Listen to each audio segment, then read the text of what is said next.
अस्सलाम वालेकुम फ्रेंड्स, उम्मीद है आप सब खैरियत से होंगे। आज बीफ सींग कबाब बनाएंगे, वो भी कोयलों के बगैर। तवे पर ही इतने मज़ेदार सींग कबाब बन जाते हैं कि अंगीठी पर बनाने की ज़रूरत नहीं पड़ेगी। बगैर अंगीठी के ही हम इतने मज़ेदार तवे पर ही सींग कबाब बनाएंगे, वो भी इतने जूसी, टेस्टी और मज़ेदार से चटपटे सींग कबाब होंगे। बीफ के सींग कबाब बनाएंगे तो ये अंदर से बहुत जूसी भी बनेंगे। कबाब तो आपने बहुत सारे बनाए होंगे, तो अब इस तरह भी बीफ के सींग कबाब बनाएं तो ये बहुत मज़ेदार बनते हैं। तो बीफ के सींग कबाब बनाने के लिए मैंने यहाँ आधा किलो कीमा लिया है। ये बीफ का कीमा है। तो कीमे में आपने बीफ के कीमे में चर्बी ज़्यादा होनी चाहिए। चर्बी अगर ज़्यादा नहीं होगी, कबाब जो हैं वो टूटेंगे। इसके अंदर सबसे पहली जो टिप है वो यही है कि आपके कीमे के अंदर चर्बी ज़्यादा होनी चाहिए।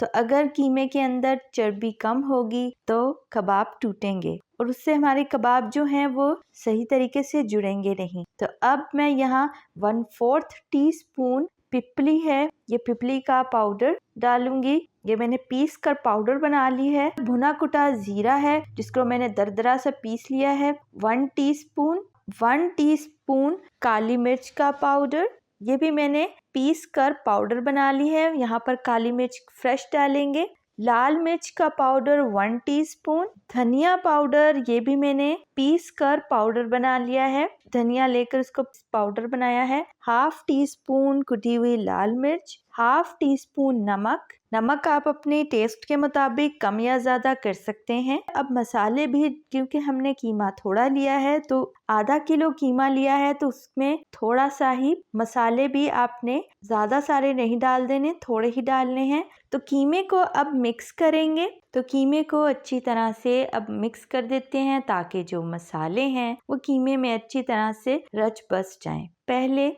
मसालों को कीमे के अंदर अच्छी तरह से मिक्स कर लेंगे। ये देखिए, हाथ की मदद से इस तरीके से कीमे में मिक्स कर लेने हैं। 2 प्याज लिए हैं जिनको मैंने कद्दूकश करके इनका पानी पहले से ही निचोड़ के निकाल लिया है। इस तरीके से इसका पानी जो है वो निकाल कर फिर आपने कीमे के अंदर शामिल करना है, नहीं तो पानी जो है वो से भी कबाब टूटेंगे। पानी को निकाल कर ही फिर ही हमने कीमे के अंदर प्याज को मिक्स करना है। अदरक लहसुन का पेस्ट 1 टेबलस्पून, 1 टेबलस्पून ग्रीन मिर्च का पेस्ट, 3 मिर्चों का पेस्ट बना लिया है। जो इस तरीके से हम फ्रेश मिर्चों का पेस्ट लेकर अब फिर से कीमे को अच्छी तरह से मिक्स करेंगे ताकि जो मसाले हैं और जो हमने प्याज अदरक लहसुन डाला है ये भी कीमे के अंदर अच्छी तरह से मिक्स हो जाए। 1 मिनट तक के लिए मैं कीमे को अच्छी तरह से मिक्स करूंगी ताकि कीमे के अंदर सब चीजें अच्छी तरह से कीमे के अंदर मिक्स हो जाएं ताकि कबाब हैं वो चटपटे बने।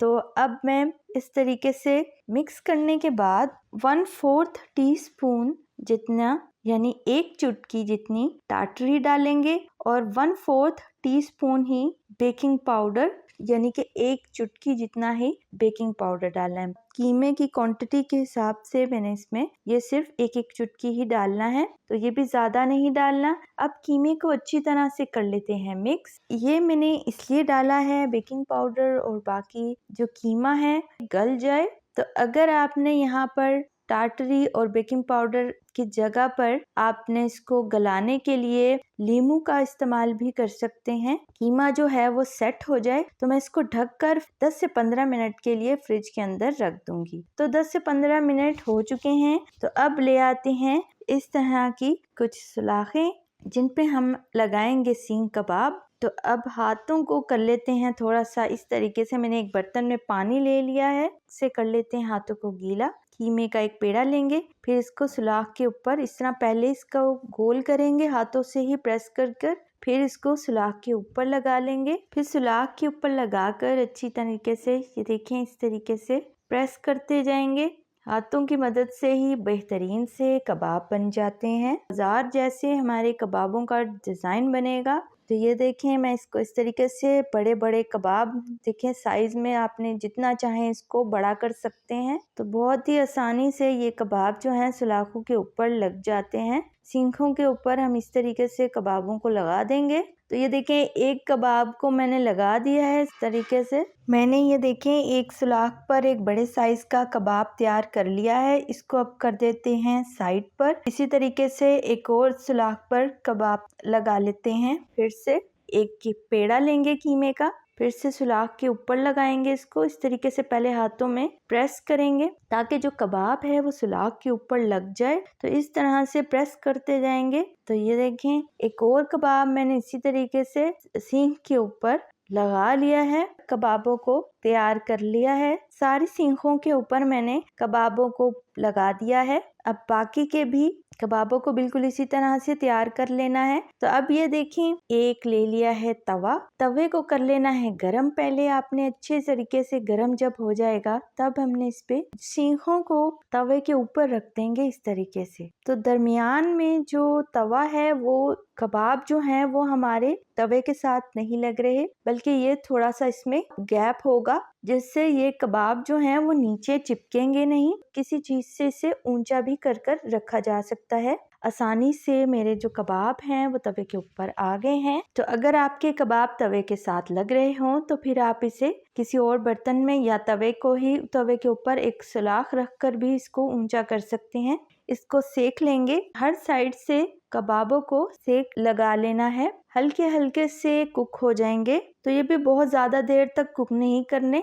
इस स्टेज पर आकर कबाब जो हैं वो बहुत अच्छे से सॉफ्ट होकर थोड़े हल्के हल्के से कुक हो जाएंगे। यहाँ पर आप सींखों में से निकाल कर इनको फ्रीज भी कर सकते हैं। यहाँ पर आप इन्हें फ्रीजर में रख सकते हैं। तो कबाब जो हैं वो मैं इस तरीके से सींखों को साइड को पलट देंगे ताकि दूसरी साइड से भी कबाब जो हैं वो अच्छे तरीके से पक सकें। तो ये देखें एक साइड से जो कबाब हैं वो कुक हो गए हैं। तो इनका कलर भी अब चेंज होना स्टार्ट हो गया है। तो थोड़ी देर में इनको कुक करूंगी। कलर भी थोड़ा सा आना शुरू हो जाएगा। लाइट से जब ये गोल्डन कलर के हो जाएंगे तब मैं इन्हें सलाखों पे से निकाल लूंगी। तो ये देखें सलाखों पे से कलर चेंज हो गया है। काफी हद तक ये कुक हो गए हैं। तो अब मैं इनको निकाल लूंगी। अब इन कबाबों को मैं एक कढ़ाई में ऑयल डाल लेना है। कबाबों को एक एक करके इसमें रखते जाएंगे क्योंकि हमने इनको फौरी सर्व करना है। तो अब मैं इनको कुक करूंगी। तो ये देखिए ऑयल के अंदर इस तरीके से कुक कर लेना है। हाफ डन तो हुए हुए हैं। तो अब यहाँ पर बस थोड़ा सा और कुक करना है। तो ये देखें ये पकना स्टार्ट हो गए हैं। थोड़ी देर हो चुकी है हमारे कबाबों को पकते हुए। तो सींग कबाब की साइड को चेंज कर देते हैं क्योंकि ये एक साइड से गोल्डन टू ब्राउन कलर हो गया है। तो अब मैं इसको साइड को चेंज कर दूंगी। तो साइड चेंज हो गई है। तो ये देखिए आप दूसरी साइड से भी इसी तरीके से कुक कर लेते हैं। तो कबाब जो हैं वो डन हो गए हैं। अब इनको कर लेते हैं सर्व। तो मैं अपने सींग कबाबों को डिश आउट कर लेती हूँ। दोनों साइडों से कुक हो गए हैं। तो एक एक करके अपने कबाबों को निकाल लेते हैं। आपको अंगीठी की जरूरत भी नहीं। तो तैयार है हमारे मजेदार से बीफ सींग कबाब। बीफ के ही इतने मजेदार सींग कबाब बन जाएंगे, वो भी बगैर अंगीठी के। जिस ऑयल में मैंने इन कबाबों को फ्राई किया था वही ऑयल थोड़ा सा लेकर इसके ऊपर इस तरीके से डालेंगे। सर्व करने से पहले हम इस पे थोड़ा सा ऑयल डालेंगे ताकि ये और भी टेस्टी और मजेदार हो जाएं। तो ये देखें इस तरीके से सर्व करने से बाजार जैसा सींग कबाब मिलेगा, वो भी घर में नान या चपाती के साथ सर्व करें, सैलेड और चटनी के साथ सर्व करें। मजेदार से सींग कबाब तैयार हो गए हैं।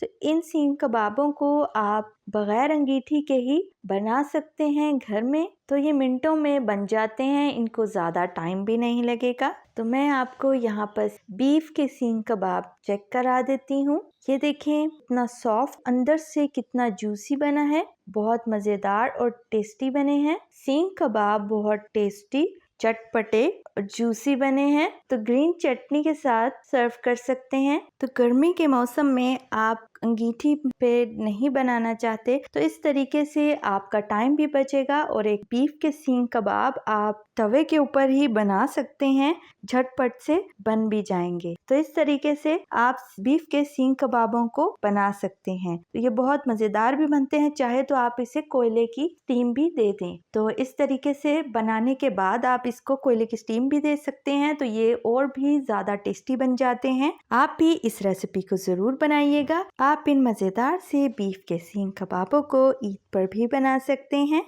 इन बीफ सींग कबाबों को फैमिली के साथ एंजॉय करें। वीडियो को फ्रेंड और फैमिली के साथ लाइक और शेयर जरूर करें। चैनल पे नए हैं तो सब्सक्राइब करें, बेल आइकन के नोटिफिकेशन को प्रेस कर लें ताकि मेरी हर नई आने वाली वीडियो की नोटिफिकेशन सबसे पहले आप तक पहुंच सके। मिलते हैं नेक्स्ट वीडियो में एक नई रेसिपी के साथ। मिशा फूड सीक्रेट्स को दुआओं में याद रखिएगा। अल्लाह हाफिज।